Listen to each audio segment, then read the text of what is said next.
2025ला आपण good bye करणार आहोत आणि 2026चं आपण स्वागत करणार आहोत.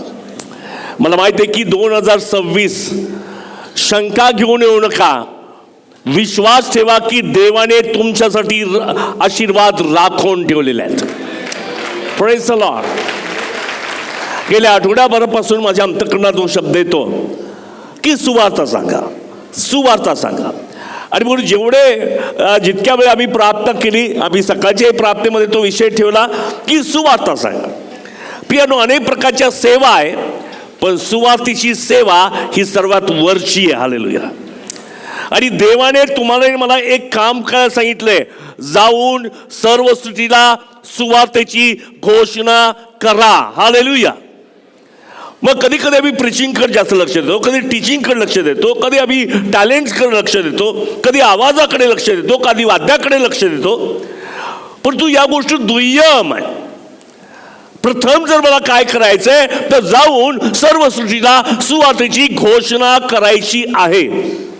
आज आपण जर स्किट पाहिलं टीनेजच्या मुलांनी केलं की एक मुलगा, त्याला सांगायची इच्छा होती पण घाबरल्यामुळे किंवा मैत्री तुटेल म्हणून त्याने सुवार्ता सांगायची इच्छा असताना सुद्धा आपल्या मित्राला सुवार्ता सांगितली नाही.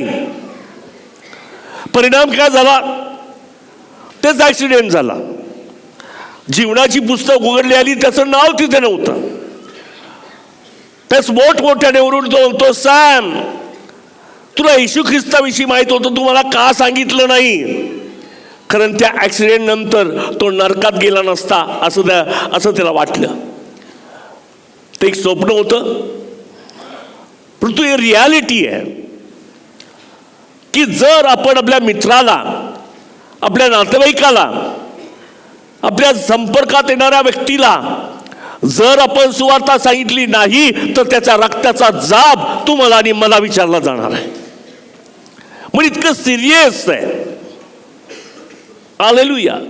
काल सहज मी रिक्षातून जात होतो आणि मला आता रिक्षा म्हटलं की मी मगाशीच परवा म्हटलं तरुणांना, आता मला रिक्षा ड्रायव्हर मिळाला, एक मासा सापडला, म्हणजे त्याला कसं प्रवासामध्ये सुवार्ता सांगेल. कारण मला असं वाटतं, कारण माझ्या पालकांनी पण मला शिकवलं अहमदनगरमध्ये की तुझ्या संपर्कात येणाऱ्या प्रत्येक व्यक्तीला सुवार्ता सांगितलीच पाहिजे. आणि तेव्हापासून माझ्या अंतःकरणात ते आहे, आजही ते आहे की कसं ना कसं तरी करून येशूचं नाव लोकांना सांगावं, येशूने सिद्ध केलेलं तारण लोकांना सांगावं. तो स्वीकारू अगर न स्वीकारू, माझी जबाबदारी आहे की मी सुवार्ता सांगावी. आणि त्या प्रकारे हे वर्ष जे आहे ते आमच्या सुवार्तेचं वर्ष. संडे स्कूलच्या लोकांनी फार सुंदर काम केलं, अतिशय चांगले डान्स वगैरे. मला आश्चर्य वाटलं की आमच्या संडे स्कूलविषयी की या लेखनांमध्ये देवाचं वचन की देवाची इच्छा ही पेरली जाते.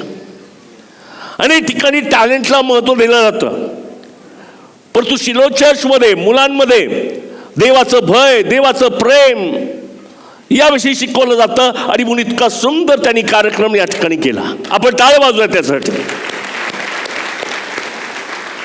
टीनेजच्या मुलांनी सुद्धा अतिशय सुंदर काम केलं. एक तुम्हाला एक मेसेज दिलेला आहे, पण ते ऐकणारे होऊ नका, सांगणारे व्हा.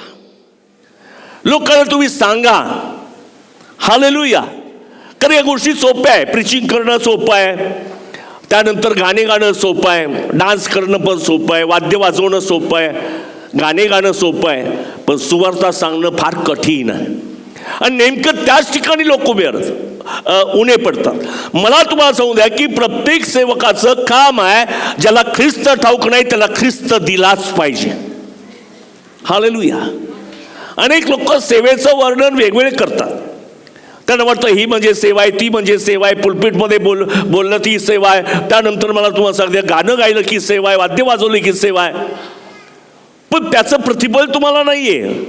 त्याने तुम्ही मिनिस्ट्रीचे ओझं वाहता, मिनिस्ट्रीला तुम्ही हातभार लावता, पण ज्यावेळेस तुम्ही सुवार्ता सांगता त्या स्वर्गातून तुम्हाला रिवॉर्ड मिळतं.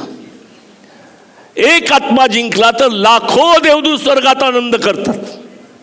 हालेलुया. माझं रिपोर्ट कार्यालयाबद्दल घरातले सगळेच आनंद करतात, शेजारचे नाही करत. त्याच्यानंतर दुसरा ज्याचा 2 नंबर आला तो कधीच करत नाही. पण मला तुम्हाला सांगू द्या की जर तुम्ही एक आत्मा जिंकला तर स्वर्गामध्ये लाखो देवदूत देवाचा जयघोष करतात. तुम्हाला आनंद पाहायचा नाही काय? फक्त प्रत्येक दिवस आपण ख्रिस्तामध्ये घालवतो तितका पुरेसा नाही.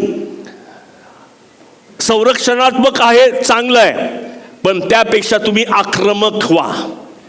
म्हणजे सैतानाच्या राज्यावर हल्ले करा. बायबल सांगतं जबरदस्त लोक नेटाने प्रयत्न करते. म्हणजे ज्याचा विश्वास जबरदस्त आहे तो सुवार्ता सांगू शकतो, ज्याचा विश्वासच नाही तो कधी सुवार्ता सांगत नाही. विश्वासामध्ये जबरदस्त व्हा, प्राप्तीमध्ये जबरदस्त व्हा, देवाला प्रिय अशी अंतःकरणापासून आत्म्यात खरेपणात उपासना करा. तुम्ही नेटाने घेणार आहात. पण तुमच्या पुढे कोणी उभा राहू दे तुम्हाला भीती वाटणार नाही. पौलाच्या पुढे अग्रिपा राजा होता, तो त्या राजाला घाबरला नाही. त्या राजाला त्याने सुवार्ता सांगितली. कारण राजे लोकांना सुवार्ता सांगण्यासाठी देवाने त्याला पाचारण केलंय. आणि म्हणून मला आज तुम्हाला सांगायचं आहे, तुम्हाला काही राजाकडे जायला सांगत नाही, परंतु तुमच्या संपर्कात येणाऱ्या प्रत्येक व्यक्तीला सुवार्ता सांगणं हे माझं कर्तव्य आहे. त्यांना बंधनातून सोडवण्यासाठी आम्ही कारणीभूत आहोत, कारण आम्हाला ख्रिस्त ठाऊक आहे. म्हणून आपलं कुटुंब ख्रिस्तमय करा. तुमचे पर्सनल हेतू उद्देश कुटुंबामध्ये घेऊ नका. जे देवाला वाटतं त्याप्रमाणे आपलं कुटुंब व्यवस्था तुम्ही सांभाळा. चर्चमध्ये तुमचं स्थान आहे, त्याच्यात तुम्ही एकमेकाला खुश करू नका. देवाची तुमच्याविषयी उत्तम ग्रहणीय परिपूर्ण इच्छा काय ती समजावून घ्या. ही देवाची मोठी सेवा आहे. Praise the Lord. आणि म्हणून देवाचा आत्मा आम्हाला शिकवत आहे की आम्ही सांगावं. काही लोकांनी खूप सुंदर प्रार्थना केल्या आणि इतक्या येणाऱ्या दिवसात मला आव्हान करायचं आहे किंवा विनंती करायची आहे, तुम्ही गप्प बसू नका. प्रार्थना करायचं म्हटलं की उठा. आणि सगळ्यात महत्त्वाची गोष्ट ही आहे की गेल्या वर्षभर आम्ही खूप आशीर्वादित झालो. मी प्रॅक्टिकली बोलतो, एखादं बोलावं म्हणून बोलत नाही, वाक्य जोडलं जावं. कारण जो विश्वास तुमचा ज्या पातळीमध्ये होता या 31 डिसेंबरला तो फार वाढलेला आहे. हे मी साक्ष देतो, कारण मी बोलतो, सगळ्यांच्या बरोबर बोलतो. मी असा विश्वास धरला, मी असा विश्वास धरला असं. कारण मगाशीच एक सिस्टर माझ्याकडे आली, त्यांच्या मैत्रिणीचा एक मुख किंवा काहीतरी मतिमंद लोकांचं संस्था आहे. त्याच्यातला एक तरुण मुलगा ती संस्था सोडून पळाला. सगळीकडे पोलीस चौकी वगैरे ते गेले, पण तो काही सापडला नाही. या बहिणीनं त्यांना फोन केला आणि म्हटले की काय, तिला विचारलं तर ती म्हणे असं असं झालेलं आहे, मुलगा पळून गेला आहे. आता या बहिणीला विश्वास कसा धरायचा हे चर्चमध्ये त्यांना कळालंय. म्हणून ती त्या बहिणीला म्हणते मी येशूकडे प्रार्थना करते, तुझा मुलगा परत येईल. 1 दिवस गेला, 2 दिवस गेले, काही परत आला नाही. 3ऱ्या दिवशी या बहिणीनं फोन केला. त्यावेळेस त्या बहिणीनं फोन केला, माझा पळून गेलेला मुलगा मला परत मिळालेला. विश्वासाची प्रार्थना. आणि तुम्ही हे शिकलेला, त्या वर्षामध्ये आपण हे शिकलेलो आहोत. विश्वास कसा धरायचा आहे, न दिसणारी गोष्ट कशी पाहायला लागायची आहे. कारण आमच्याजवळ इतर काही नाही तर देवावरचा विश्वास आहे. विश्वास धरशील तर देवाचं गौरव पाहशील. मला तुम्हाला सांगू की तुम्ही एकमेकाला आपली साक्ष सांगा. कारण बायबल सांगतं जो साक्ष सांगतो तो देवाचं गौरव करतो. पण कित्येक लोक लाजतात. त्यांना काय वाटतं मला माहित नाही. काही लोकांना वाटतं की साक्षीला आपण हाक मारून बोलवा, तुम्ही साक्ष सांगा. पण ती साक्ष मेकॅनिकल होती, तशी मला आवडत नाही. साक्ष तुम्हाला सांगायची वाटते तरच सांगा, नाही तर नका सांगा. कारण त्या साक्षीच्या द्वारे देवाचं गौरव होतं. हालेलुया. लोकांना कळतं की येशू ख्रिस्त किती महान आहे, किती ग्रेट आहे, किती चमत्कार करणारा देव आहे तुमच्या साक्षीमुळे. आणि म्हणून या वर्षामध्ये तुम्ही विश्वास धारण केला, तर तुम्हाला कळते कसा विश्वास धरायचा. ती बहीण त्या दिवशी तिथे बसली होती. सिस्टर हात वर करा. साक्ष सांगितलेली बहीण, हां तिथे मी तिकडून येत होतो आणि बहीण तिथे बसली होती. मला का आनंद वाटला की दोघं नवरा बायको सगळ्यांच्या आधी 8:45 इथे हजर, दोघं मिळून ते तिकडचा जो रोड आहे ते झाडत होते. मला इतका आनंद वाटला की किती चांगली गोष्ट आहे. या बहिणीला वाटलं की आम्ही दोघं नवरा बायकोनी झाडू घेतले आणि सारा रस्ता साफ केला. मला कळवळ आला म्हणून चर्चमध्ये आल्यानंतर पहिलं त्यांच्याकडे गेलो आणि प्रार्थना केली आणि देवाने कार्य केलं. हालेलुया. जेव्हा तुम्हाला वाटतं प्रार्थना करावी, डोक्यावर हात ठेवा, कारण बायबल सांगतं ही देवाची आज्ञा आहे. ज्यावेळेस तुम्हाला असं करावं असं वाटतं तुम्ही करा, कारण ते करण्याविषयी देवाने तुम्हाला आज्ञा केलेली आहे. आणि म्हणून अशा रीतीने मंडळी वाढत जाते. मंडळी संख्येमध्ये नको, विश्वासामध्ये वाढली पाहिजे, देवाच्या सामर्थ्यामध्ये ती वाढली पाहिजे. प्रेषित लोक चालत होते तर त्यांच्या सावलीनं लोक बरे होत होते. हॅलो. ज्या प्रेषित रस्त्याने चालत होते तर त्याच्या सावलीनं लोक बरे होते. सावली कुठं पडते? उन्हात पडते का? आपल्या चर्च इथे पडते का? सावली उन्हात पडते. म्हणून कधी कधी तुम्हाला उन्हाचा अनुभव घ्यावा लागतो, पण त्याच्यानंतर चमत्कार ठरलेला आहे. हालेलुया. त्याच्यानंतर देव तुम्हाला अनुभव देईल की तो किती चांगला आहे, किती अद्भुत तो देव आहे. प्रियानो, मला तुम्हाला हे सांगावं असं वाटतं की वर्ष आता संपायला काही मिनिटं राहिलेले आहेत, मिनिट्स राहिलेले आहेत.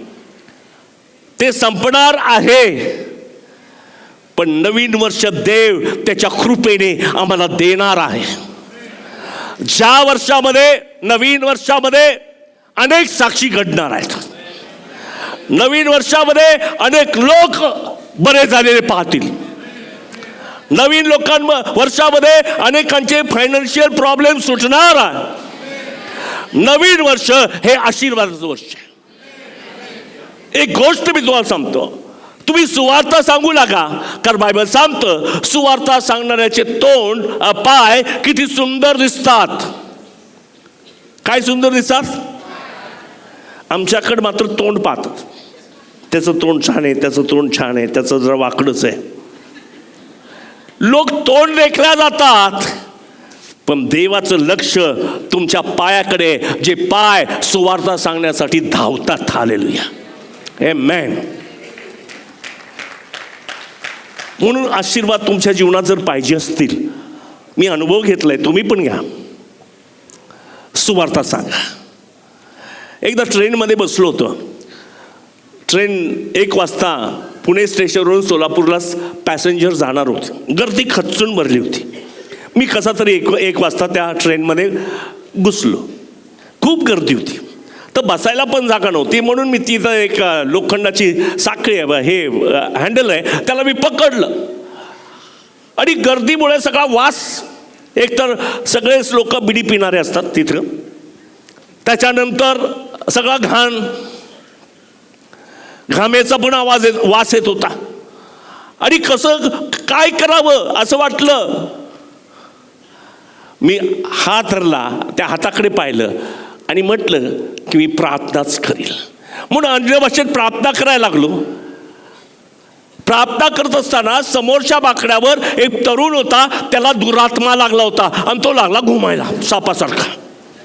मी त्याच्या पाहतं, अरे माझ्या प्रार्थनेचा परिणाम तसा व्हायला लागला. त्यावेळेस मी नवीनच होतो, सगळं काही नवीनच होतं.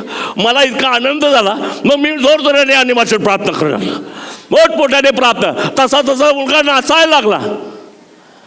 मग मी कशी तरी वाट काढून त्याच्या जवळ गेलो. त्याच्या आईवडिलांना म्हटलं, अमक्या अमक्या व्यक्तीची तो पूजा करतोय काय, तुम्हाला कसं कळलं? म्हटलं त्याचाच परिणाम त्याच्या जीवनामध्ये झालेला आहे. मी तुमच्यासाठी प्रार्थना करू का?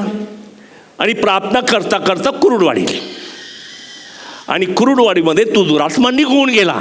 मुलगा एकदम चांगला व्यवस्थित झाला. आणि सोलापूरला ज्यावेळेस मी उतरलो, ते पण उतरले, त्यांना जायचं होतं पुढे, पण ते पण उतरले. म्हटलं तुम्ही का उतरला? अहो आम्ही ज्यासाठी चाललोय ते काम तुम्ही ट्रेनमध्येच केलंय,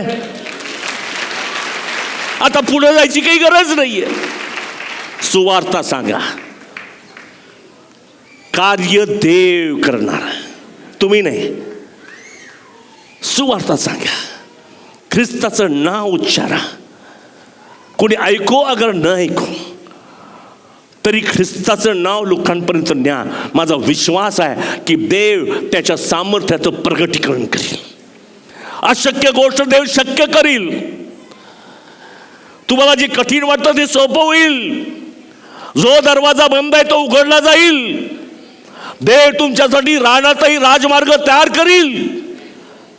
तुमच्या पुढे समुद्र असला तरी देव तो वागणार आहे, कारण देवाच्या येशूच्या नावामध्ये सामर्थ्य.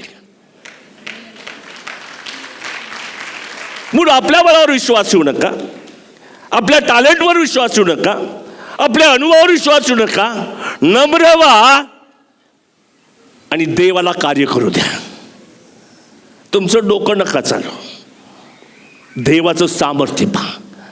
अशक्य गोष्टी देव शक्य करतो याचा तुम्ही अनुभव घ्या. आणि म्हणून मला ही गोष्ट सांगायची वाटते की प्रियांनो, या नवीन वर्षात प्रवेश करत असताना देव म्हणतो जुने ते सगळे होऊन गेले आहे.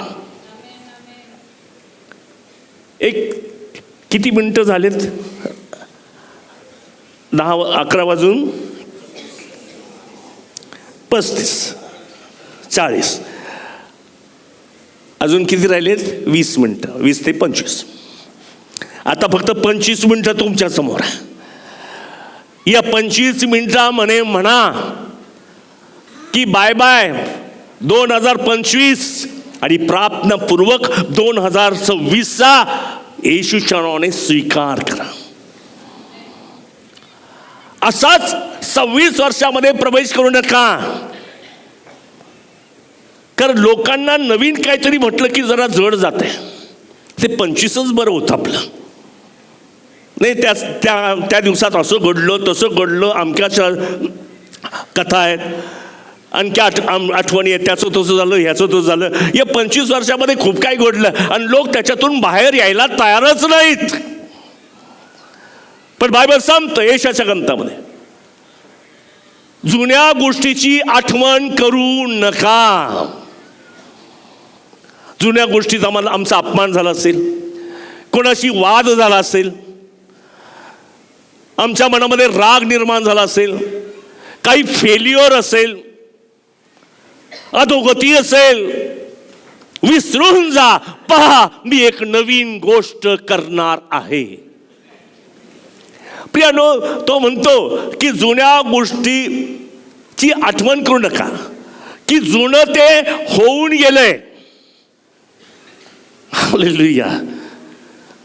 तुमच्या जीवनातलं जुनं पण तर देव काढूनच टाकील.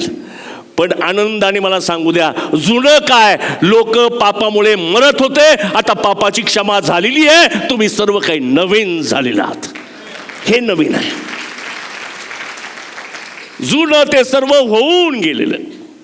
म्हणजे काय, इतक्या दिवस काय नियमशास्त्राच्या अधीन राहून, पापाशी झगडून, पराजित होऊन मरणामध्ये जीवन जगत होते, भीतीनं जीवन जगत होते, अपयशाचं जीवन जगत होते. येशू ख्रिस्त आला, आमचं म्हणतो जुनं ते सगळं होऊन गेलंय, पहा सर्व काही नवीन झालेलं आहे. Praise the Lord. हालेलुया. देवाने सांगितले मी तुमच्या जीवनात नवीन गोष्ट करणार आहे. म्हणजे काय, तुमच्या पापांची क्षमा करणार आहे. कधी कधी देव पापाची क्षमा करतो, तो विसरतो, पण आम्ही विसरत नाहीत. आम्ही तेच आठवतो. पण आज या वर्षाच्या शेवटी आले असताना अंतःकरणापासून म्हणावं, तारणाच्या आधीची जशी क्षमा झाली तसं तारणापासून आजपर्यंत जे काही माझे अपराध आहे ते येशूच्या रक्ताने मी धुतो, यासाठी की मी नवी उत्पत्ती व्हावे. हालेलुया. नवीन. मला तुम्हाला सांगतो की तुमच्यासाठी स्पेशली बकरा नाही कापणार किंवा येशू वधस्तंभावर जाणार नाही, जसे अनेक लोक दरवर्षी बकरा कापतात. कारण त्यांना माहिती आहे आतापर्यंत कापलेला बकरा पाठीमागची पाप क्षमा करतो, पण उद्याचं काय? कारण आजचा बकरा पाठीमागची क्षमा करतो, उद्याचं काय? पण मला सांगू दे, येशू ख्रिस्त यासाठी मेला की तो आत्तापर्यंत त्या पापाची क्षमा केलेली आहे. इथून पुढे सुद्धा जो कोणी आपली पापे पदरात घेतो त्याची देव क्षमा करतो. नवीन गोष्ट, ही नवीन गोष्ट अशक्य आहे ही. म्हणून अनेक लोक आजही मरत आहेत, तळ्यामध्ये उड्या घेत आहे, रात्रभर पाण्यामध्ये उभं राहत आहे, कारण त्यांना माहिती आहे पापातून सोडवणारा या जगात कोणीच नाही. पण येशू ख्रिस्त सर्व जगासाठी वधस्तंभावर गेला. त्याच्या एकदा झालेल्या अर्पणाच्या द्वारे देवाने माझ्या पापांची क्षमा केली. दुसरी गोष्ट की देवाने माझं जुन्या वर्षातलं अपयश काढून टाकलं. आता मी अपेक्षा करतो नवीन वर्षामध्ये मला यशप्राप्ती मिळणारच आहे. ही आशा आहे. आणि आशा कधी मावळत? प्रार्थना करता साईल म्हणून प्रार्थना करू नका, विश्वास ठेवा. नवीन वर्ष तुमच्या जीवनामध्ये देव आशीर्वादित करणार. काहींना जॉब मिळणार आहेत, काहींचे ज्यांची लग्न झाले नाही त्यांचे लग्न होणार आहेत, काहींनी घरासाठी प्रार्थना केल्या, घर तुम्हाला देणार आहे. आर्थिक समस्येमुळे माघार गेला, देव तुम्हाला पुढे आणणार आहे, कारण देव भरपाई करणारा देव आहे. Hallelujah, praise the Lord. म्हणून चिंता करू नको, दुःख वाटू देऊ नको, कारण जगातल्या लोकांना आशा नाही, कारण त्यांच्याजवळ येशू ख्रिस्त नाही. पण तुमच्या माझ्याजवळ जी आशा आहे ती डळमळणारी नाही, कारण आमच्या जीवनामध्ये प्रभू येशू ख्रिस्त आहे. न हलणारी आशा आहे, संभ्रम निर्माण करणारी आशा नाही, विश्वास निर्माण करणारी आशा आहे. म्हणून 2026 मध्ये मी विश्वासाने पाऊल टाकतो. 2026 तुम्हाला आशीर्वादितच होणार आहे.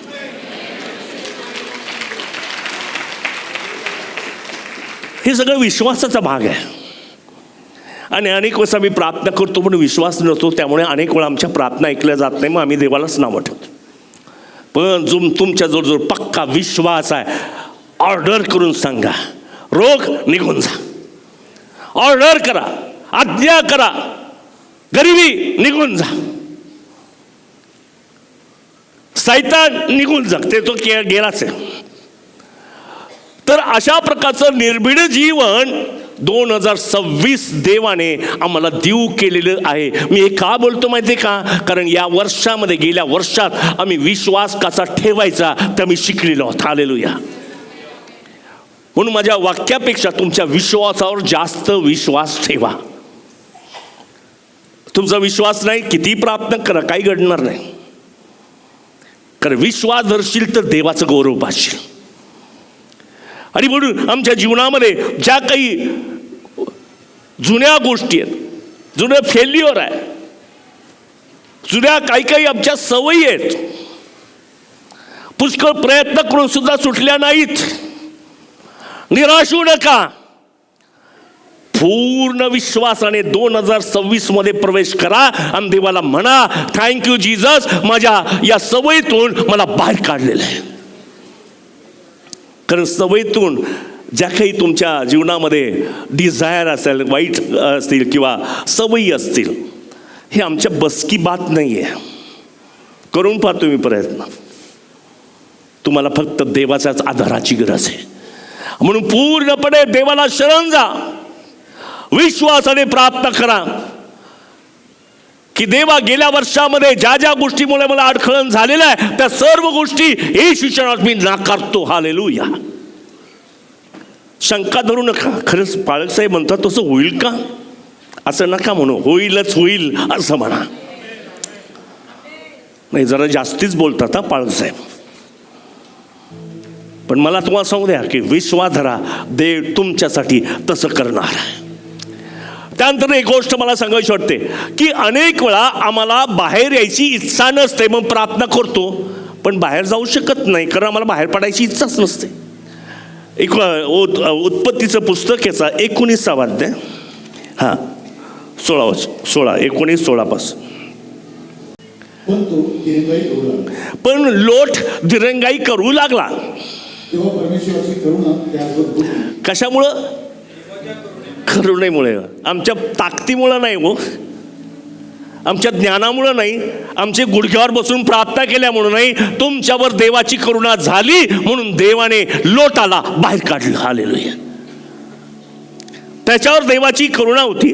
पुढे त्या पुरुषांनी त्याच्या बायकोचा आणि त्याच्या दोन्ही कन्यांचा हात धरून त्यास ओढून बाहेर काढले. आमेन.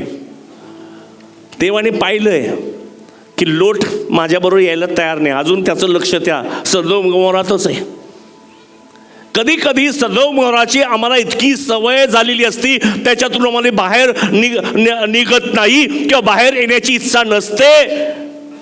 त्याच्यावर देवाची करुणा होते आणि ती करुणा अशी होते की देव त्यांचा हात धरून त्यांना बाहेर काढतो. आहेत का असं आपल्यामध्ये? जे आपल्या जुन्या जीवनामध्ये आपण आहोत तिथे खूप रम्मान झालेलो आहोत, बाहेर यायची मुळीच इच्छा नाही, पण तुमच्यावर देव प्रेम करतो, देव तुमच्या कृपा करतो आपला हात धरून. मग हात जो आहे तो कदाचित आजारपणाचा असेल. हालेलुया. देवाचा हात फार काटेरी. हात धरतो, येत नाही ना की आजार, मग येतो देवाजवळ, मी यायला तयार आहे. मग कदाचित फायनान्शियल प्रॉब्लेम येतो, हे देवा आम्हाला कसं तरी सोडव, अरे चल निघ बाहेर, मी तुला सोडवतो. Praise the Lord. अनेक लोक त्या जुन्या जीवनातून बाहेर यायला तयार नाहीत. देव त्यांच्यावर कृपा करतो, करुणा करतो, त्यांचा हात धरून देव त्यांना बाहेर काढतो. लोट दिरंगाई करत होता, म्हणजे त्याची पुढे जायची इच्छाच नव्हती हो.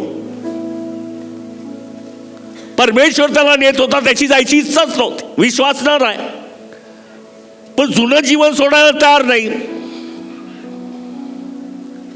पापमय जीवन, अविश्वासाचं जीवन, जुन्या काही सवयी, याच्यातून देव आम्हाला बाहेर काढू इच्छितो. परंतु लोट बाहेर यायला तयार नाही, तो दिरंगाई करू लागला. एक उत्तम वचन मला त्या ठिकाणी पाहायला मिळालं, आपण वाचूयात. 17 वचन. त्यास बाहेर आणल्यावर दूत त्यास म्हणाला, आपला जीव घेऊन पळ. कसं घेऊन पळ? जीव घेऊन पळ. नाही प्रभू ते राहिले ना, अरे पडू दे तसं, जीव घेऊन पळ. जर जीव घेऊन पळाला तर वाचशील, मागे मागे पाहू नको, अडखळशील, पुढे जाता येणार नाही. म्हणून परमेश्वर त्याला म्हणतो जीव घेऊन पळ. माझ्या प्रियांनो, देव माझ्यावर करुणा करत आहे, मी थांबू नये तर त्याचा हात, त्याची करुणा लक्षात घेऊन एखाद्या मेंढराप्रमाणे देवाच्या मागे चालावा. No cross question. कोणत्याही प्रकारचं आमच्यामध्ये किंतु नाही. मला माहित आहे की माझा देव मला संकटातून सोडवत आहे, तो परीक्षेतून मला बाहेर काढत आहे. आणि पुढे काय म्हटलं वाचा,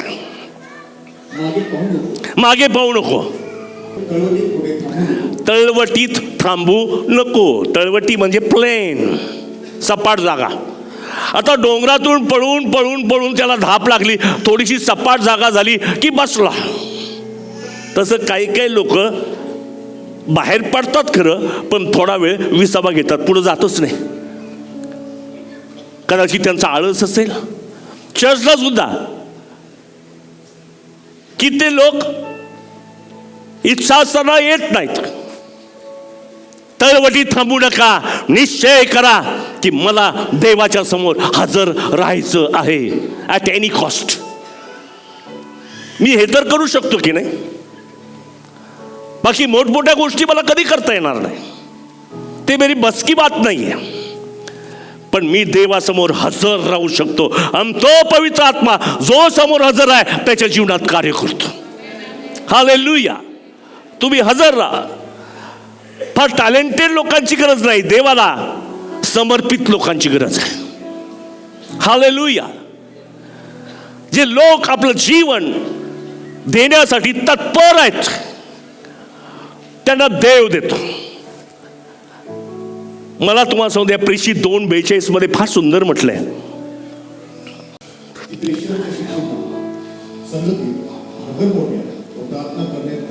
कसे होते? का तळवटीला थांबलेले होते? कसे होते? तत्पर होते. आम्ही तर तळवटीला थांबतो, नको ह्या रविवारी नको जायला, पुढचा कधीच येत नाही. व ख्रिसमसच येतोय डायरेक्ट. मला एक तरुण म्हटलं होता की पायसाहेब, सेवा करायचं 2-3 महिने बंद करू का? म्हटलं मुळीच नाही. देवाचा हात तुझ्यावर आहे. म्हणजे कधी कधी आम्ही स्वतःला सुरक्षित ठेवण्यासाठी तळवटीवर त्या प्लेन जागेमध्ये विसावा घेण्याचा प्रयत्न करतो, पण देव माझा हात धरून मला बाहेर काढतो. हालेलुया. Praise the Lord. देव आमच्या जीवनामध्ये कार्य करतं. इर्मयाचा ग्रंथ याच्या 29:11 मध्ये फार सुंदर वचन आहे ते. इर्मया 29:11. परमेश्वर तुम्हाविषयी माझ्या मनात जे संकल्प आहे त्यांनी जाणतो. ते संकल्प हिताचे आहे, अनिष्टाचे नाही. हे तुमच्या भविष्य स्थितीची आशा देणारे. आमेन. जे तुमच्याविषयी माझे संकल्प आहे, माझे बर का देव म्हणतो, माझे संकल्प आहे. तुमचे कदाचित फेल्युअर होतील, माझे संकल्प कधीच फेल्युअर होणार नाही. ते तुमच्या हिताचे आहेत. तुम्ही जर संकल्प केले कदाचित हित होणार नाही, पण देव जो संकल्प तुमच्या संबंधी करतो तो आशीर्वादीतच असणार, तुमच्या हिताच असणार. आणि पुढे फार सुंदर म्हटलेले आहे, वाचूयात आपण 29 अध्याय 14 वचन.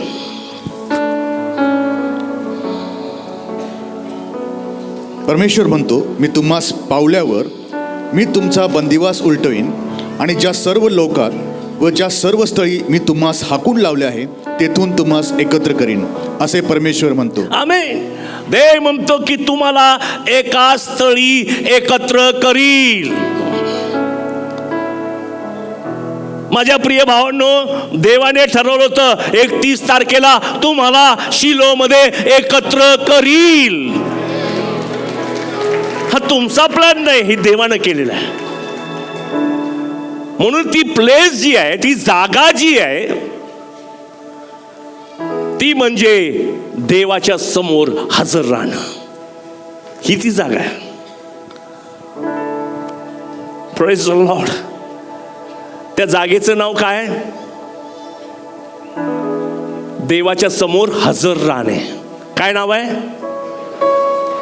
देवाच्या समोर हजर राहणे. आणि अनुभव घ्या, देव तुम्हाला आशीर्वाद देणार. ही ती जागा आहे.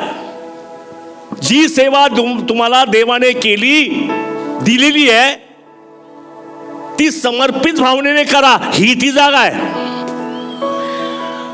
नाही तर कधी जमलं, कधी नाही जमलं. मग देव पण त्याला पण कधी जमतं, कधी नाही जमत. पण जी सेवा तुम्हाला देवानं दिलेली आहे, काही कारण न सांगता निमूटपणे करावी, असं देवाचं वचन सांगतं. तुझ्या तारुण्यात जो वाहने तुला बरे आहे, ही ती जागा आहे. आणि देव या जागेमध्ये तुम्हाला आणि मला आशीर्वाद देतो. म्हणून 2026 चिंता करू नका. ख्रिस्तामध्ये राहा, विश्वासात राहा, वचनाचा विश्वासाचा वापर करा. जी गोष्ट तुम्हाला अपेक्षित आहे, देव ती तुम्हाला देणारच आहे. जो कोणी देवाच्या इच्छेप्रमाणे देवाकडे मागतो, ते त्याला मिळाल्याशिवाय कधीच राहत नाही. Praise the Lord. हा देवाचा आशीर्वाद आहे. म्हणून आपण पाहिलं की जुन्या गोष्टी मनात आणू नका. आणि त्या जुन्या गोष्टी मनात आणू नका. त्यावेळेस काही परिवर्तन देव आमच्या जीवनात करतो. वाचूयात आपण करंतिकरास दुसरे पत्र याचा 5वा अध्याय आणि 17 वचन 16 वचन. आतापासून आम्ही कोणाला देहावरून ओळखत नाही. हे नवीन जीवन आहे. जुनं जीवन काय होतं? सगळ्यांना देवावर ओळखायचं. तो उभा राहिला, तो पडला, तो झोपला, तो उठला. अहो सारा उपद्व्याप तेच आहे. जुनं जीवन आहे. जुन्या जीवनामध्ये लोकांचं फेल्युअर आम्ही लक्षात ठेवतो. पण बायबल सांगतं नवीन वर्षामध्ये एक स्वभाव धारण करा. देहावरून कोणाला ओळखू नका, आत्म्यावरून ओळखा. Praise the Lord. पूर्वीच्या काळात असं होत होतं. एखादा व्यक्ती जर कुठेतरी फेल्युअर झाला आणि तो पुलपीटवर दिसला, अहो काय तुम्ही अमक्या अमक्या व्यक्तीला कसं काय पुलपीटवर दिलेलं आहे? आता म्हटलं देवाने दिले, मी काय करणार?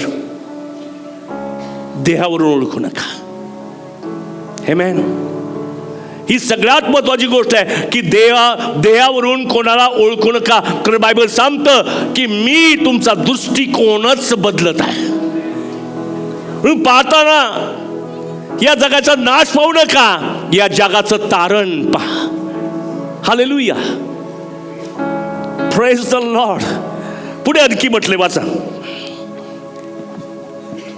आतापासून आम्ही कोणाला देवावरून ओळखत नाही, आणि जरी आम्ही ख्रिस्ताला देवावरून ओळखले होते तरी आता यापुढे त्याला तसे ओळखणार नाही. कारण 2000 वर्षापूर्वी शब्द देही झाला, त्याने आम्हामध्ये वस्ती केली. पण प्रकटीकरणात पहा, तो स्वर्गात पित्याच्या उजवीकडे बसलेला आहे. इथे पाहताना तो मरियाचा पुत्र आहे, सुताराचा पोर आहे. देहावरून ओळखतो, पण त्याच देहाला वधस्तंभावर त्याने छिन्न विछिन्न केलं, पुनरुत्थित झाला, पित्याच्या उजवीकडे बसले. आता आम्ही येशूला देहावरून ओळखत नाही, येशूला आत्म्यावरून ओळखतो. Hallelujah, hallelujah. म्हणून काही त्याला अशक्य नाहीये. आमेन. देहात होता तर काही लिमिटेशन होते, पण आत्म्यात तो आहे. अशक्य गोष्ट शक्य करायला तो समर्थ आहे. आमेन. देहात लिमिटेशन्स होते, म्हणून तो तुमच्या वासासारखा देहात आलाय. किती नम्र तो झालाय. जो स्वर्गीचा देव तुमच्या आणि माझ्यासाठी त्या देहात आलाय, त्यामुळे त्याला लिमिटेशन आले. परंतु वधस्तंभावर तो मेला, हातापायात खेळ ठोकले, वधस्तंभावर देह छिन्न विछिन्न झाला, आणि तिसऱ्या दिवशी तो पुन्हा उठला. आणि आता कुठे तो? पित्याच्या उजवीकडे बसलेला आहे. कुठे आहे तो? म्हणून भिवू नका, भिवू नका. कारण तुमचा प्रभू तुमच्यासाठी मध्यस्थी करायला पित्याच्या उजवीकडे बसलेला आहे. किती सुंदर वाटतं ना. मला असं वाटतं नाचावं. माझी कोणती प्रार्थना पित्याकडे न्यायला माझा प्रभू पित्याच्या उजवीकडे बसलेला आहे. तो माझ्यासाठी मध्यस्थी करत आहे, आणि तीच मध्यस्थी करण्याची देणगी, समेटाची देणगी त्याने तुम्हाला आणि मला दिलेली आहे. म्हणून कोणासाठी प्रार्थना करा, तसं होईल. कारण ती देणगी तुम्हाला दिली. तो राईट आहे तुमचा. तो पित्याच्या उजवीकडे बसून तुमचा आणि देवाचा समेट केला. पण त्याच समेटाची देणगी या विश्वासाने दिली की तो म्हणतो तुम्ही कोणासाठी प्रार्थना करा, मी तसं करील. म्हणून प्रार्थना करायचं विसरू नका. एकमेकांसाठी प्रार्थना करा. या नवीन वर्षामध्ये माझी मनस्थिती मला चेंज करायची. देवाच्या वचनाप्रमाणेच मला करायचं. अनेक दुर्बळ ख्रिस्ती आहेत, कारण जसा पाहिजे तसा त्यांचा विश्वास नाही. पण ज्यावेळेस मी देवाच्या वचनाप्रमाणे विश्वास धरतो, त्यावेळेस देव माझ्या जीवनात फार अद्भुत कार्य करतो. आणि म्हणून तो म्हणतो, जर कोणी ख्रिस्ताच्या ठाई आहे तो नवी उत्पत्ती आहे. जुने ते होऊन गेले, पहा ते सर्व नवे झाले. हे सर्व देवापासून आहे. त्याने आपणाबरोबर तुमचा आमचा समेट ख्रिस्ताच्या द्वारे केला आणि समेटाची सेवा आम्हाला दिली, म्हणजे स्वर्गातील जगातील लोकांची पापे त्यांच्याकडे न मोजता. किती मोठं, हाऊ ग्रेट गॉड इज. तो किती मोठा देव आहे. वधस्तंभावर प्राण दिला यासाठी की हे बाप्पा यांना हे काय करतात यांना कळत नाही, यांना क्षमा करा. त्याने लोकांची पाप मोजली नाही. जर मोजली असती आम्ही केव्हाच नरकात गेलो असतो. पण एवढं मोठं बलिदान त्याने वधस्तंभावर केलं. आमचं म्हणतो मी अर्पण झालेलं आहे, मी त्यांच्यासाठी जगाचा पाप हरण करणारा कोकरा म्हणून वधला गेला. हे पित्या या लोकांची पापे त्यांच्या पदरामध्ये मोजू नको. आज किती लोकांच्या पदरात पाप आहे, जरा हात उंच करा बरं.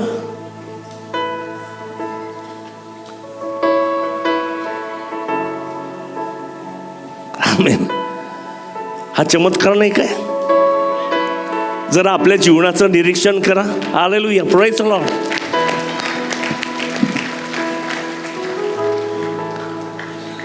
कारण आमची पाप आम्हाला अकाउंटमध्ये त्यांनी मोजलीच नाहीत. आमचं अकाउंट नील केलंय पापाचं. आणि त्याच्यानंतर त्याची आज्ञा आहे, आत्म्याच्या प्रेरणेने चाला, म्हणजे देह वासना पूर्ण करणारच नाही. डिफरंट. जेव्हा तारण होतो त्या जगातल्या लोकांसारखा नाही. मी वेगळा आहे, माझं नागरिकत्व स्वर्गीय आहे, माझ्या ठाई प्रभू येशू ख्रिस्त राहतो. म्हणून ज्यावेळेस मी चालतो दिसतं त्याप्रमाणे चालत नाही, विश्वासाने चालतो. हे डिफरंट आहे. म्हणून माझं कर्तव्य आहे की मला आत्म्याच्या प्रेरणेने चाललं पाहिजे. एक गोष्ट मला सांगू द्या की परमेश्वर म्हणतो माझ्या दृष्टीने तू अमोल आहेस. आहे का तुम्ही? आमेन. हात वर करा, टाळ्या वाजवत. Yes I am. मी अमोल आहे. स्वतःला डिग्रेड करू नका, तुच्छ लेखू नका. अनेक लोक विश्वास धरतात आणि स्वतःला तुच्छ लेखतात. अशा व्यक्तीविषयी म्हटलंय त्यांनी ख्रिस्ताला पायदळी तुडवलेलं आहे. हालेलुया. तर मला एक गोष्ट सांगायची, जर देव म्हणतो मी अमोल आहे तर मी आहे. म्हणून सर्व एकमेकाने एक मोठ्याने म्हणतील मी अमोल आहे. मी अमोल आहे. मी अमोल आहे. घाबरत म्हणू नका, विश्वासाने बोला. तुमच्या स्वतःकडे पाहू नका, वधस्तंभाकडे पहा. तुमच्याकडे पाहिलं तर तुम्ही बोलू शकणार नाही, पण तुम्ही वधस्तंभाकडे पहा आणि विश्वासाने म्हणा मी अमोल आहे. दुसरी गोष्ट, येशू ख्रिस्त म्हणतो तू नीतिमान आहेस. मग आहे की नाही तुम्ही नीतिमान? विश्वासाने म्हणा ख्रिस्तामध्ये मी नीतिमान आहे. आमेन. मी नीतिमान आहे. कोणीतरी तुम्हाला सांगे अरे तसं म्हणू नको, तसा नाहीये बरं का तू, त्याचा ऐकू नका. वधस्तंभावर येशूचं ऐका. तो म्हणतो त्याच्या झालेल्या एकदाच अर्पणाच्या द्वारे त्याने मला पवित्र केलेलं आहे. कन्फेस्ड. आमेन. आपण टाळ्या वाजवायचंच. हालेलुया. Praise the Lord. तो जर म्हणतो मी चमत्कारिक घडलेला आहे, माझ्या मातेच्या उदरामध्ये मी चमत्कारिकरित्या देवाने मला घडवलेलं आहे, तर मी काय म्हणणार? देवाने माझ्या आईच्या उदरात मला चमत्कारिकरित्या घडवलेलं आहे. पण तुम्ही स्वतःला कमी लेखू नका. कोणी म्हणतो मी लहानपणी फार गरीब होतो. अरे तुझ्याविषयी देवाची वचन. तुम्हाला माहिती का, दाविदाचे भाऊ होते, सगळे मेंढर चारणारे होते. सगळ्यांनी त्या दाविदाच्याकडे पळते ना, ईशाचं घर मेंढर चारणार आहे, ते ईशाची मुलं मेंढर चारणारे आहे. लोकांनी त्यांच्याकडे मेंढरं चारणारे पाहिलं, पण देवाने त्यांच्यामध्ये राजा पाहिला. म्हणून तुमच्या लेकराकडे पाहताना कमी लिखू नका. विश्वास ठेवा, देवाने त्यांना राजे आणि याजक केलेलं आहे, त्यांना मोलवान केलेलं आहे. ते राजे नवीन वर्षामध्ये मला काहीच माहिती नाही. नवीन वर्षात 26 वर्षात नवीन वर्षात काय घडणार आहे मला काहीच माहिती नाही. पण माझी आशा आहे, जो ख्रिस्त माझ्या ठाई आहे ते नवीन वर्ष माझ्यासाठी आशीर्वादितच आहे. म्हणा, नवीन वर्ष माझ्यासाठी आशीर्वादित आहे. नवीन वर्ष त्याच्याविषयी कोणी काही सांगू शकत नाही. जगातले लोक नवीन वर्षात काय काय आहे ते सांगू शकत नाही. पण तुम्ही विश्वासाने सांगता, जगाची उलथापालथ झाली तरी नवीन वर्ष देव मला आशीर्वादितच करणार आहे. या नवीन वर्षामध्ये देवाने माझ्यासाठी आशीर्वाद मोकळे केलेले. हालेलुया. तो म्हणतो, मी त्या स्थळी मी तुम्हाला परत आणेल. माझ्या प्रिय भावांनो, आज जसं आलात ना, या स्थळी वारंवार या. कारण बायबल एक गोष्ट सांगता, पण वाचूया ते वचन. हां, 1 कोरिंथ 5:12 वचन. 1 कोरिंथ 5:12 वचन. कारण जे बाहेर आहेत त्यांचा न्याय करणे मजकडे कोठे आहे. आमेन. ते बाहेर आहेत, काही कामपात आहे, काही सदाशिव पेठेत आहे, काही स्टेशनाकडे वगैरे. जे बाहेर आहेत त्यांच्याविषयी काय म्हटलंय? त्यांचा विषय न्याय करणे मजकडे कोठे आहे. म्हणजे त्यांचा न्याय पण करायचं नाही, त्यांच्याविषयी मी काही बोलणार पण नाही, त्यांना मी काही देणार पण नाही, कारण ते बाहेर आहेत. पुढे, जे आत आहेत त्यांचा न्याय तुम्ही करीत नाही काय. जे आत आहे त्यांचा देव न्याय करतो. म्हणजे काय करतो? त्यांनी मरणातून जीवनामध्ये मला पार नेलंय, हा माझा न्याय. दिस इज जजमेंट. 2 प्रकारचे जजमेंट आहे. एक डाव्या हाताला जातील, एक उजव्या हाताला जातील. डाव्या हाताचे लोक डायरेक्ट नरकावर जातील, उजव्या हाताचे लोक नरकातून जीवनात पार गेले जातील.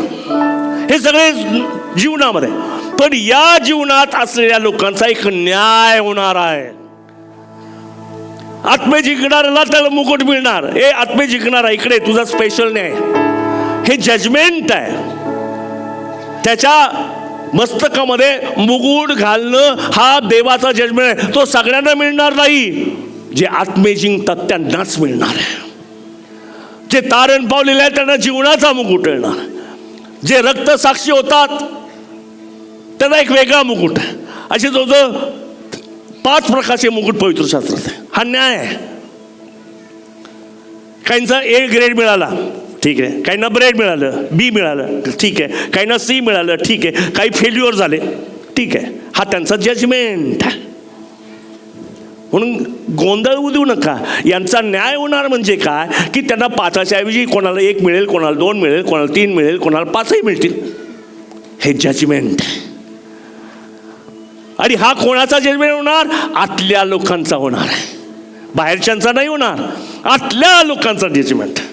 हालेलुया. मग मी स्वार्थ सांगतो, मला माहिती आहे की स्वर्गाच्या राज्यात मी फार फिरणार आहे. तो मुकुट घालेला सगळे स्वर्गात फिरणार आहे गोल गोल.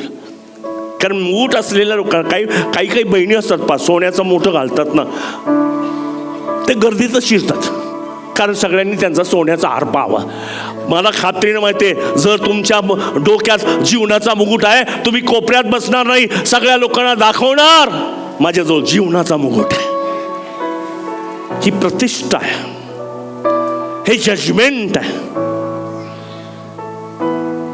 ते लोक नरकात गेले, झाला नाही मगाशी सांगितल्याप्रमाणे.